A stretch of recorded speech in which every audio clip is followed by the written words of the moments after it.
Hey guys, welcome back to our YouTube channel Deepa official আরেকটি ব্লগে জানাই সবাইকে স্বাগত। সবাই কেমন আছে? আশা করি সবাই সুস্থ আর ভালো আছো। তো সবাই দেখতে পাচ্ছি এখানে আমি রান্নাটা বসিয়ে দিয়েছি, শাক ভাজি করছি। আমার রান্নাটা অর্ধেকটা হয়ে গেছে আর এখানে কুচো কুচো পেঁয়াজ আলু কেটে নিয়েছি, যেন চচ্চড়ি করবো ছোটো মাছ দিয়ে।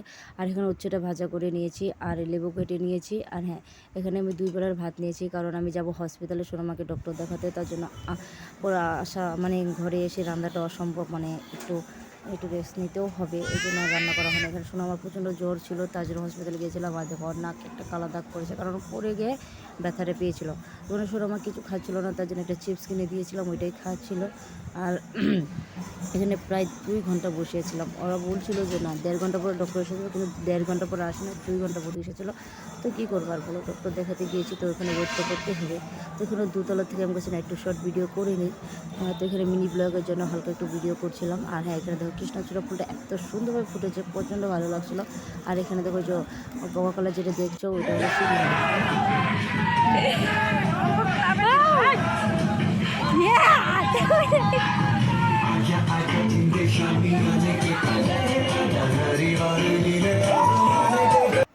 তো এটা নেক্সট ডের ব্লগ, রবিবারে ব্লগ। আর যেটা দেখছো যেখানে গান বাজছে ওইটা ছিল শনিবারের, যেটা ক্রিকেট ম্যাচের মানে জিতছিল ইন্ডিয়া টিম। এত ভালো লাগছিলো যে আমাদের এখানে ছেলেবেলা সব ডিজে নিয়ে রাস্তা দিয়ে বেরিয়ে মানে মানে জিতের মানে যেটা এনজয় হয় ওইটা করছিল, মানে সবাই অনেকটা ভালো লাগছিলো।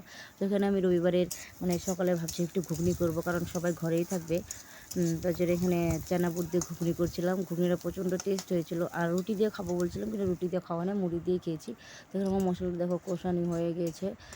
তো কষানির পর এখানে আমি চানা বুটটা এখন ঢেলে দেবো, সাথে আলু দুটো এসামিজে বলে দিয়েছিলাম, আলু দুটো কেটে নিয়েছিলাম, মানে সিদ্ধ করে নিয়েছি, তো এটা দিয়ে দিলাম। আজকের ব্লগটা এই পর্যন্ত। আমার ব্লগটা ভালো লাগলে সবাই লাইক করবে, শেয়ার সাবস্ক্রাইব অবশ্যই করো।